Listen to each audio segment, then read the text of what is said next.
Black woman in luxury store unveils her identity, manager faces immediate firing. You have no idea who I am, do you? Eleanor's voice cut through the tense silence of the luxury boutique. Her hand trembled slightly as she reached into her purse, but her gaze remained steady, locked on the store manager's face.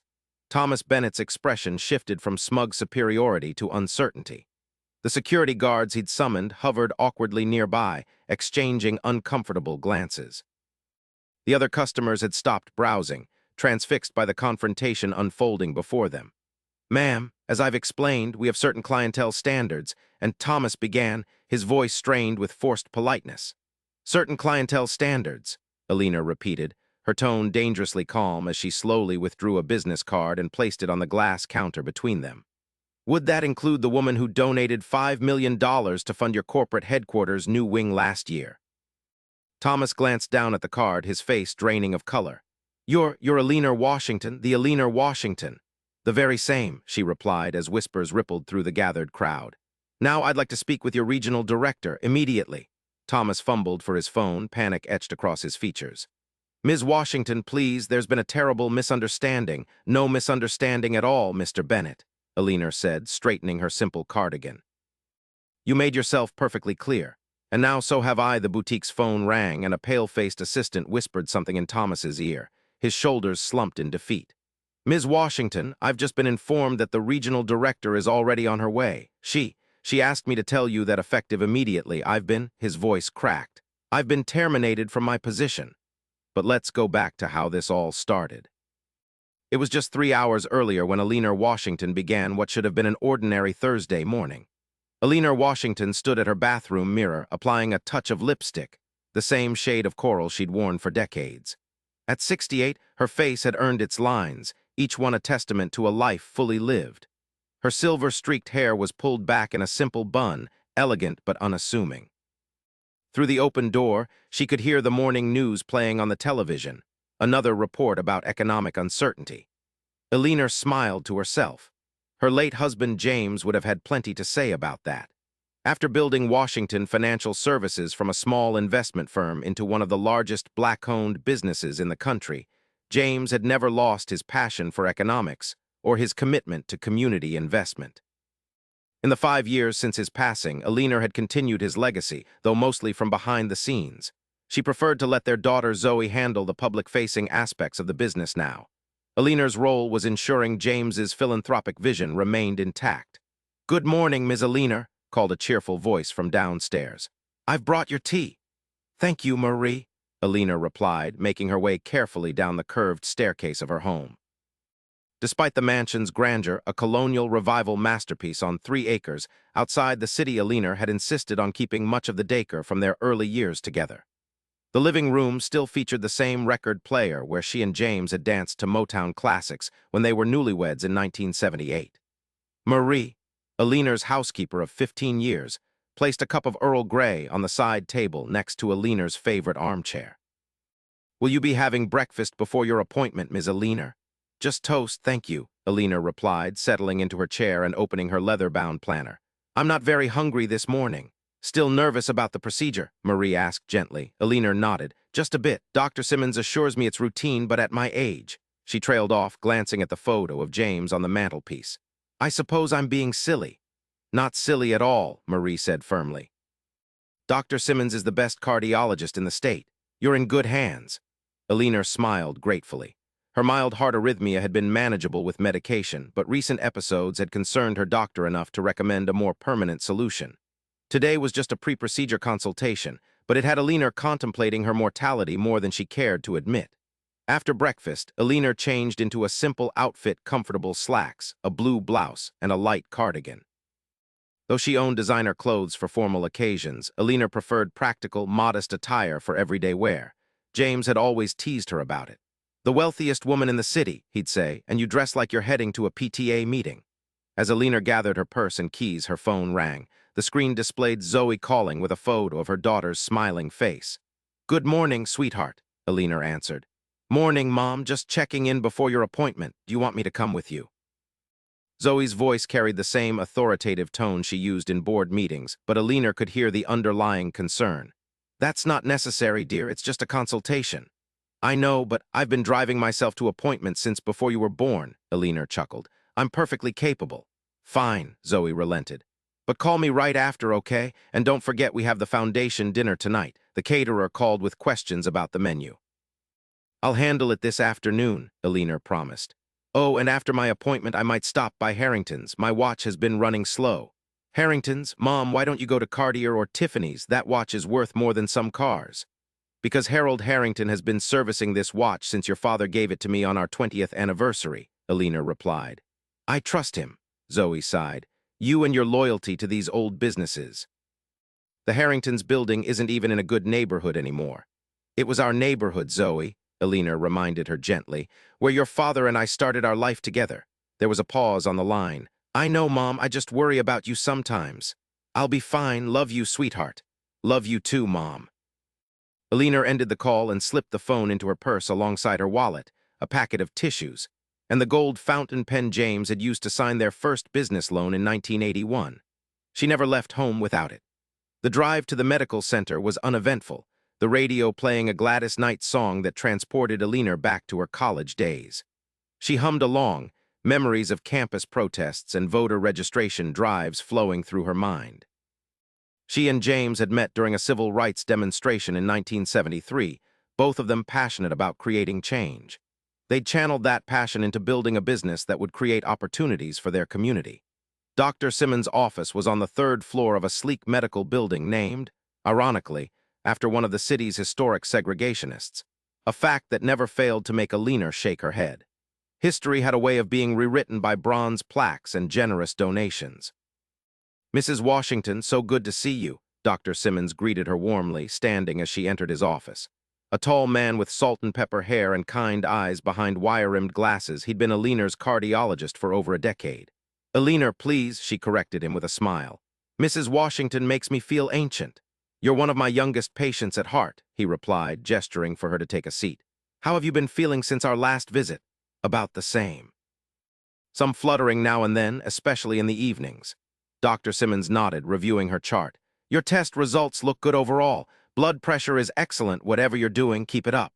The consultation continued for 30 minutes as Dr. Simmons explained the upcoming procedure in detail. Eleanor listened attentively, asking occasional questions. The pacemaker would regulate her heartbeat and prevent the concerning episodes she'd been experiencing. Surgery was scheduled for the following week. Any other questions before you go? Dr. Simmons asked, closing her file. Eleanor hesitated. What about recovery time? The foundation dinner is next month and I need to be present. You should be able to attend with no problems as long as you don't overexert yourself, he assured her. Just no dancing until dawn like you youngsters used to do. Eleanor laughed. I haven't danced until dawn since 1982, doctor, but thank you. As she left the medical building, Eleanor checked her watch, an elegant vintage Patek Philippe that James had given her. It was nearly noon, and the watch was indeed running about 10 minutes slow. She had plenty of time to visit Harrington's before lunch. Eleanor drove across town, from the polished medical district to the changing landscape of her old neighborhood. When she and James had bought their first home here in the late 1970s, it had been a thriving black community with family-owned businesses on every corner. Now, some blocks showed signs of neglect, while others displayed the early markers of gentrification, artisanal coffee shops, and boutique fitness studios wedged between historic buildings. Harrington's jewelry and watch repair still occupied the same storefront it had for 5 decades, though the neighboring businesses had changed countless times. Eleanor parked her car, a 3-year-old Mercedes sedan, luxury without ostentation, and entered the familiar shop. The bell above the door chimed softly, and Harold Harrington looked up from his workbench. At 75, his hands remained steady, his eyes sharp behind magnifying glasses. Eleanor Washington, he declared with a broad smile. It's been too long. Hello, Harold, Eleanor greeted him warmly. How's Margaret? Still putting up with me after 52 years, he chuckled. She'll be sorry she missed you. What brings you in today? Eleanor unclasped her watch. Running about 10 minutes slow, thought it might need servicing. Harold took the timepiece reverently. One of James's best selections. He had excellent taste. He examined it carefully. Probably just needs a cleaning and adjustment. Can you leave it for a couple of days? That's fine, Eleanor agreed. I have several others to wear in the meantime. As Harold wrote up a receipt, they chatted about neighborhood changes, mutual friends, and grandchildren. Eleanor noticed new photos on the wall behind the counter, Harold's grandchildren in graduation caps and sports uniforms. "Your family is growing," she observed with a smile. "Faster than I can keep up," Harold agreed. "The youngest one there, Darius, just started at Howard University, engineering scholarship." "James would have loved to hear that," Eleanor said softly. "He was always so proud of our scholarship recipients." Harold nodded, a moment of shared remembrance passing between them. "We miss him around here. Man knew the value of community." "Speaking of which," Eleanor said, "the foundation dinner is next month. I hope you and Margaret will attend." "Wouldn't miss it," Harold promised, handing her the receipt. "I'll call you when the watch is ready." As Eleanor left Harrington's, she checked the time on her phone. It was just past noon, and her stomach reminded her that toast had been an inadequate breakfast. On impulse, she decided to treat herself to lunch at the Westfield Mall. The food court wasn't exactly fine dining, but Eleanor had always enjoyed people watching there, and her afternoon was unexpectedly free. The mall had changed significantly since Eleanor had last visited. New stores with unfamiliar names lined the corridors, and the central atrium had been renovated with sleek modern fixtures. Eleanor wandered past shop windows, observing the evolving fashions and technology that seemed to change with each passing season. As she rounded a corner, a display in the window of Luminous, a high-end boutique, caught her eye. A delicate silver necklace with a small sapphire pendant reminded her of a piece her mother had owned, a treasured heirloom lost decades ago when their family home had been damaged in a storm. Eleanor paused, contemplating whether Zoe might appreciate such a necklace for her upcoming birthday. After a moment's consideration, Eleanor entered the store. Classical music played softly, and the interior gleamed with polished surfaces and strategic lighting designed to make the merchandise sparkle.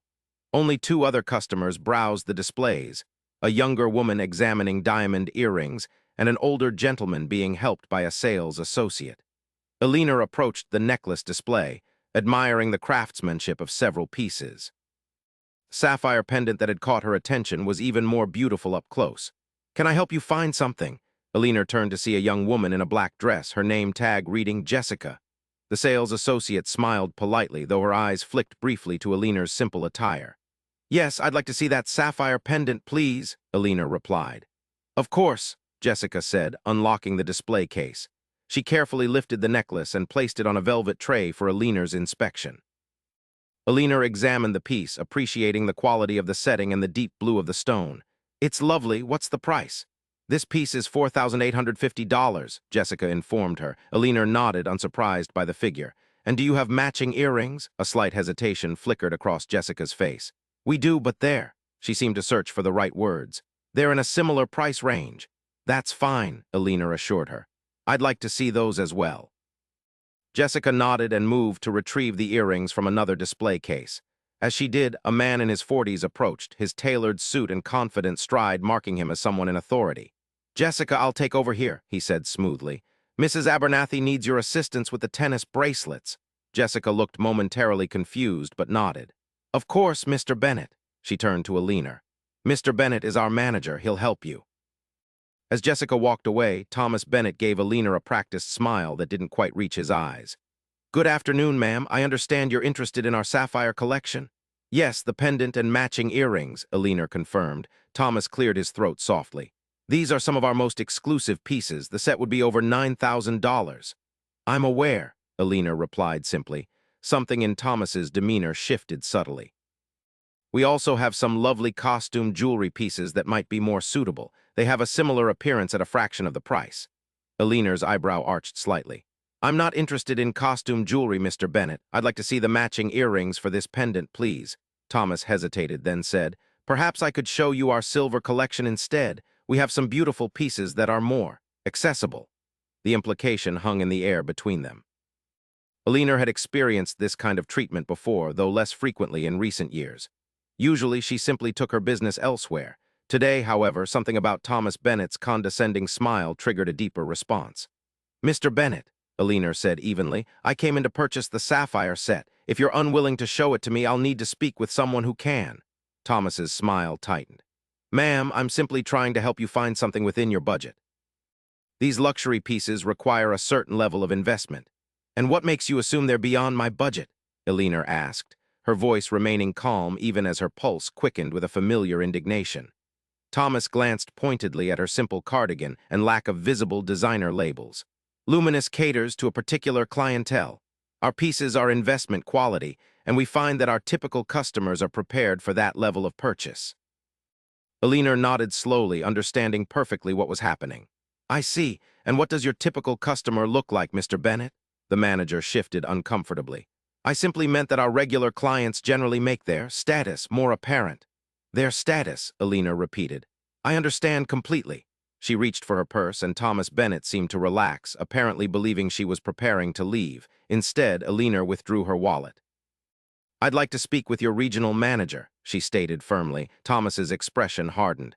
That won't be necessary. Perhaps it would be best if you explored other stores more suited to your needs. Eleanor remained perfectly still. Are you refusing to serve me, Mr. Bennett? Not at all, he replied smoothly. I'm simply suggesting that our collection may not be what you're looking for. Because you've decided I can't afford it, Eleanor clarified. Ma'am, please don't make a scene, Thomas said, lowering his voice as he noticed other customers glancing their way. Our security staff can escort you out if necessary. As if on cue, 2 security guards positioned themselves nearby, watching the interaction carefully. Eleanor felt a familiar heat rising in her chest, the same indignation she'd felt decades ago when she and James were turned away from restaurants, ignored by real estate agents, or followed through department stores. Progress had been made, certainly, but moments like this proved how much remained unchanged. Mr. Bennett, Eleanor said, her voice steady despite her racing heart, I'd like you to answer a simple question. Are you refusing to show me the merchandise because I'm an older black woman in casual clothes? The direct question caught him off guard. That's not, he stammered. Because if so, Eleanor continued, I'd like that stated clearly for everyone present. Thomas Bennett's face flushed with anger. Security, he called sharply. This woman is causing a disturbance. The guards moved closer and other customers began to stare openly. Eleanor remained composed, though her heart raced uncomfortably. A younger black woman at a nearby counter watched with wide eyes, her hand hovering over her phone as if considering whether to record the confrontation. I've caused no disturbance, Eleanor stated calmly. I simply asked to see merchandise that's publicly displayed for sale. Ma'am, I need you to leave the premises, one of the security guards said, his tone apologetic but firm. Eleanor stood her ground. On what grounds? Thomas Bennett stepped forward. This is private property and we reserve the right to refuse service. On what grounds? Eleanor repeated louder this time. The store had grown silent, all eyes on the confrontation. Thomas's jaw tightened. Our premium boutique has standards for the type of clientele we serve. It's nothing personal. Nothing personal, Eleanor echoed. I see. She reached into her purse again, and one of the security guards tensed. Eleanor slowly withdrew her phone and a business card, placing the latter on the counter between them. You have no idea who I am, do you? Eleanor's voice cut through the tense silence of the luxury boutique. Her hand trembled slightly as she reached into her purse, but her gaze remained steady, locked on the store manager's face. Thomas Bennett's expression shifted from smug superiority to uncertainty. The security guards he'd summoned hovered awkwardly nearby, exchanging uncomfortable glances. The other customers had stopped browsing, transfixed by the confrontation unfolding before them. Ma'am, as I've explained, we have certain clientele standards, and Thomas began, his voice strained with forced politeness. Certain clientele standards, Eleanor repeated, her tone dangerously calm as she slowly withdrew a business card and placed it on the glass counter between them.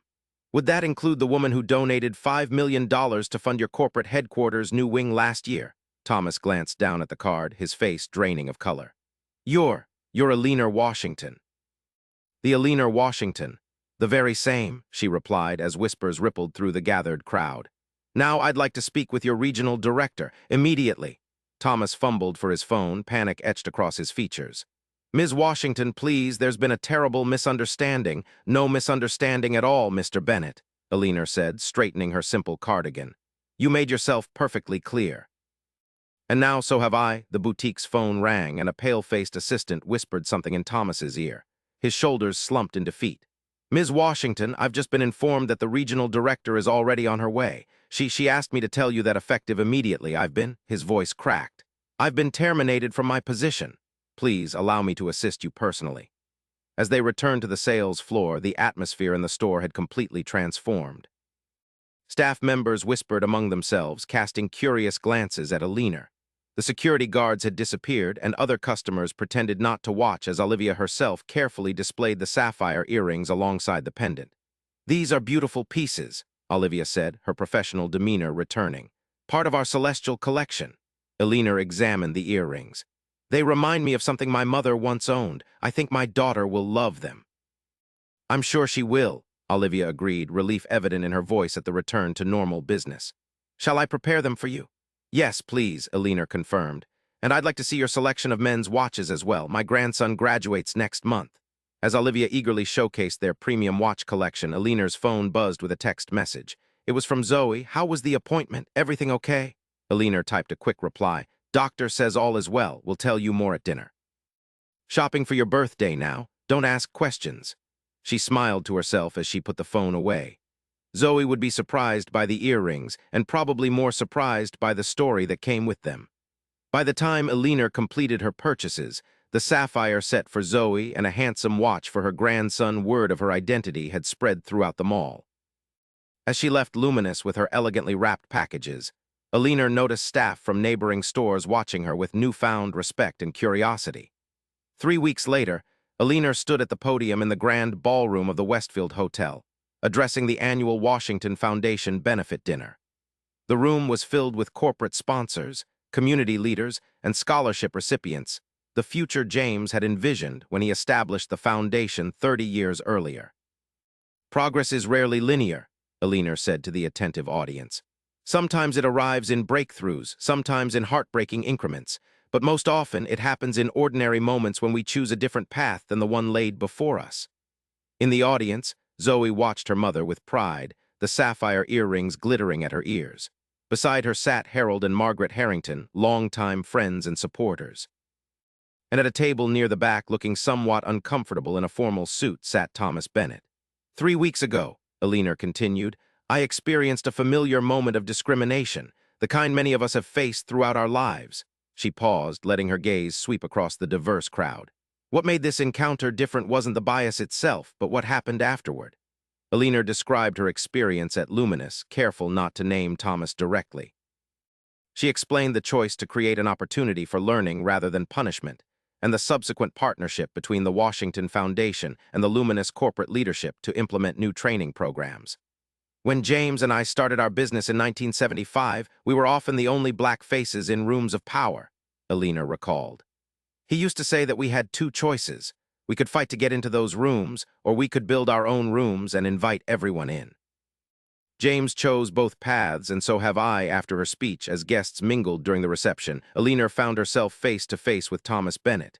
He looked different, somehow humbled, but also more present. "Ms. Washington," he said quietly, "I wanted to thank you personally. The training program has been challenging but enlightening." Eleanor nodded. "That's the point. I've been thinking a lot about my grandfather," Thomas continued hesitantly. "Owned a small shop in Alabama in the 1960s. He used to tell stories about turning away black customers because he was afraid of losing his white clientele." He looked down at his hands. "I never connected those stories to my own behavior until now." "Awareness is the first step," Eleanor said. "What matters is what you do with it." Thomas nodded. "Luminous has offered me a position in their corporate training department, helping to implement the new programs. I start next month." "Good," Eleanor said simply. "Make it count."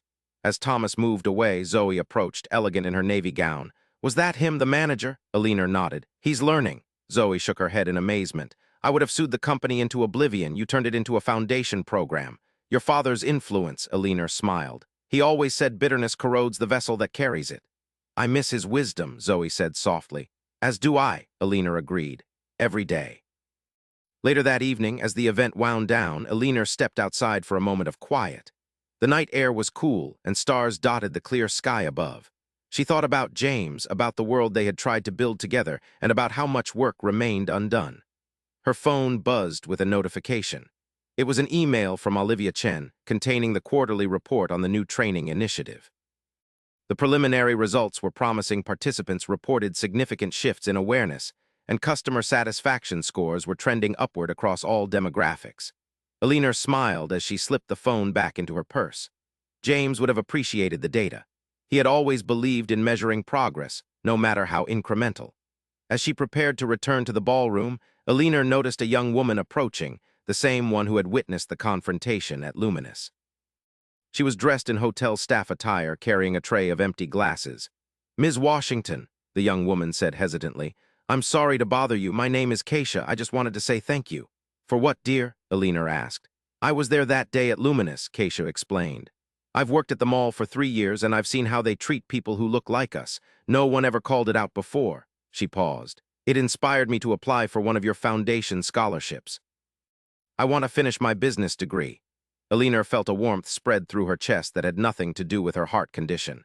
"The next application period opens next month. I look forward to reading yours." Keisha smiled brightly. "Thank you, Ms. Washington. I won't let you down." As the young woman returned to her duties, Eleanor took a deep breath of the night air.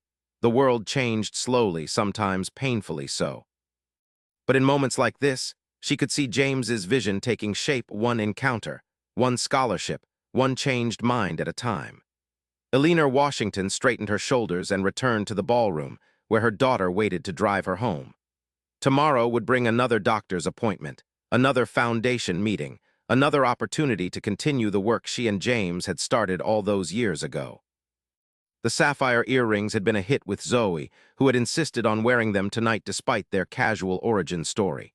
"They're my favorite gift ever," she had declared, "because they come with a lesson about standing your ground." Eleanor smiled at the memory as she rejoined the remaining guests. Some lessons were harder than others, but all were necessary. And while she couldn't change the world alone, she could change the moments she was given, transforming confrontation into conversation, penalty into possibility.